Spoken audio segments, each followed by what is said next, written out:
To get the first and last day of the current month in Power Automate, you can use expressions with the help of the compose action. Here's the step-by-step process. 1. Add a compose action to your Power Automate flow. 2. For the first day of the current month, use the following expression in the compose action. This expression uses the start of month function to get the first day of the current month and then formats it using the format datetime function. 3. Create another compose action for the last day of the current month.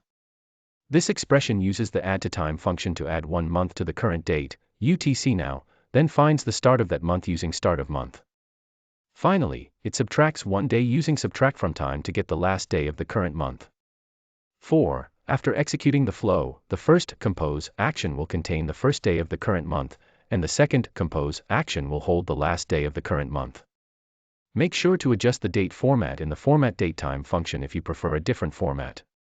To get the number of days between two dates in Power Automate, you can use the days expression. Here's how you can do it. 1. Determine the two dates for which you want to calculate the number of days. These dates can be stored in variables or obtained from other actions within your flow. 2. Add a compose action to your Power Automate flow. 3. Use the days expression to calculate the number of days between the two dates. The expression would be: replace date 1 and date 2 with the actual names of your date variables. 4. After executing the flow, the compose action will contain the number of days between the two dates. Note that the days expression calculates the difference in days between the two dates, regardless of the time component. It considers only the date portion of the provided values.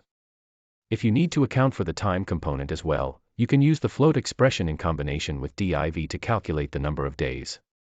In this case, the subtract expression calculates the difference between the two dates in milliseconds, which is then divided by the number of milliseconds in a day, 864,000,000, using div to get the number of days. Remember to adjust the variable names or date values according to your specific scenario. To convert a date variable to UTC in Power Automate, you can use the convert time zone function. Here's how you can do it. 1. Assuming you have a date variable called date1 that you want to convert to UTC, add a compose action to your Power Automate flow. 2. Use the following expression to convert the date to UTC. In this expression, convert time zone is used to convert the date1 variable to UTC. The function takes the date variable as the first argument and UTC as the second argument, specifying the target time zone. 3. After executing the flow, the compose action will contain the converted date in UTC.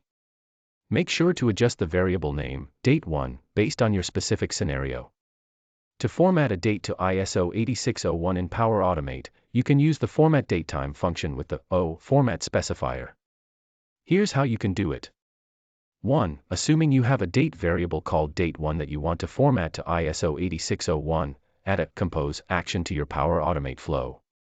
2. Use the following expression to format the date to ISO 8601. In this expression, format datetime is used to format the date1 variable to ISO 8601. The O format specifier represents the ISO 8601 date and time format. 3. After executing the flow, the compose action will contain the date in ISO 8601 format. Keep in mind that the ISO 8601 format includes the date and time components. If your date1 variable contains only the date component without a specific time, the time will default to midnight, in the UTC time zone. If you want to include the time component, ensure that your date1 variable has the appropriate time value. To format a date to the US date format, mm/dd/yyyy, in Power Automate, you can use the format datetime function with the m/d/yyyy format specifier. Here's how you can do it. 1. Assuming you have a date variable called date1 that you want to format to the US date format, add a compose action to your Power Automate flow. 2. Use the following expression to format the date to the US date format. In this expression, format datetime is used to format the date1 variable to the US date format. The m/d/yyyy format specifier represents the month, day, and year format with no leading zeros for single-digit months and days. 3. After executing the flow, the compose action will contain the date in the US date format, mm/dd/yyyy. Remember to adjust the variable name, date1, based on your specific scenario. If your date variable contains a time component, the formatted result will only include the date in the US format.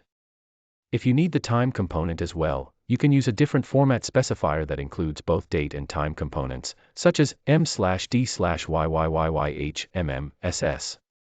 To parse a string into a date in Power Automate, you can use the convert from UTC function along with the format datetime function. Here's how you can do it. 1. Assuming you have a string variable called dateString containing the datetime value in string format, add a compose action to your Power Automate flow. 2. Use the following expression to parse the string into a date. In this expression, format datetime is used to ensure that the string is formatted correctly as a datetime. Adjust the format specifier, YYYYMMDDTHH, according to the format of your date string. Replace Eastern Standard Time with the appropriate time zone that matches your datetime value. You can specify other time zones supported by the convert from UTC function. 3. After executing the flow, the compose action will contain the parse date value. Make sure to adjust the variable name, datestring, and the format specifier based on your specific scenario.